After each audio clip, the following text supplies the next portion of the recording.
سلام دوستان، ما توی ساختمون 240 متری هستیم، طبقه اول مسکونی که یه مطبخ تقریبا 40 متری داریم بهش اضافه میکنیم.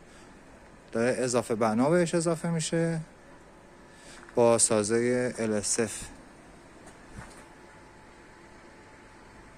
سقف خورده شده و این جداره و دیواره های کناری که تقریبا میشه گفت پهنای هر کدوم از این فولادا میبینین به اندازه دست من اینو گرفتم که شما تقریبا این معیار اندازه دستتون بیاد. حالا توی نگاه اول و دید اول شاید میبینید